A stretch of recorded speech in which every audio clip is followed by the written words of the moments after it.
Hello நண்பர்களே, அனைவருக்கும் அழகான வணக்கம். மறதி, இந்த உலகத்துல மறதின்றது எவ்வளோ ஒரு அற்புதமான விஷயம் தெரியுமா? அந்த மறதி கிடைக்கப்பட்ட அத்தனை பேரும் கடவுளால நேரடியா ஆசீர்வதிக்கப்பட்டவங்க அப்படின்றத நான் நம்புறேங்க. ஏன் அப்படின்னு கேட்டோம்னு வச்சுக்கோங்களேன், ஒருத்தங்க இன்னொருத்தங்களை காயப்படுத்திட்டாங்கன்னா அதுக்கான மன்னிப்பு அவங்களுக்கு கிடைச்சிருச்சுன்னா அவங்க ஈஸியா அந்த விஷயத்த கடந்து போயிடுவாங்க.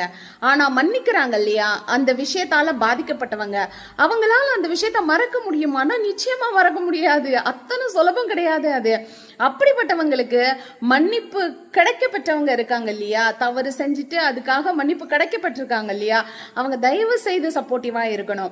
அந்த ஒரு விஷயத்துல இருந்து, அவங்க பாதிக்கப்பட்ட விஷயத்துல இருந்து வெளியில வர்றதுக்கு அவங்களால எவ்வளவு முடியுமோ அவ்வளவு உதவி செஞ்சே ஆகணும்.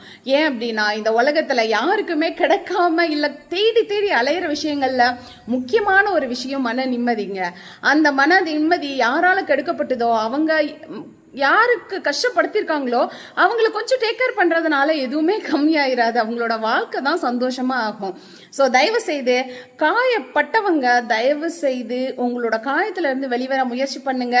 ஏன்னா அந்த காயம் உங்களோட எதிர்காலத்தை பாதிச்சிடக்கூடாது. அந்த பாதிப்பு உங்களை மட்டும் இல்லை, உங்களை சுத்தி இருக்கவங்களுக்கும் மிகப்பெரிய ஒரு மாற்றத்தை கொண்டு கொடுத்துரும்.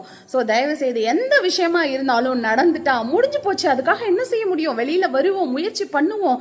அந்த பிரச்சனையில இருந்தோ அந்த வருத்தத்துல இருந்தோ வெளியில அடுத்து என்ன, வாட் நெக்ஸ்ட், அடுத்து என்ன பண்ண போறோம், எப்படி பண்ண போறோன்றதுல நீங்க கொஞ்சம் கான்சன்ட்ரேஷனா உங்களோட கவனத்தை செலுத்துனீங்கன்னா நிச்சயமா உங்களோட அத்தனை மன வலிகளில இருந்து வெளியில வர முடியும். ஏன்னா வாழ்க்கை ஒண்ணுதாங்க. அந்த வாழ்க்கையை சந்தோஷமா வாழ்ந்துட்டு போங்க. சின்ன சின்ன விஷயத்துக்காக உங்களோட பெரிய பெரிய சந்தோஷங்களையும் எதிர்காலத்தையும் இழந்துட்டு நின்றாதீங்க.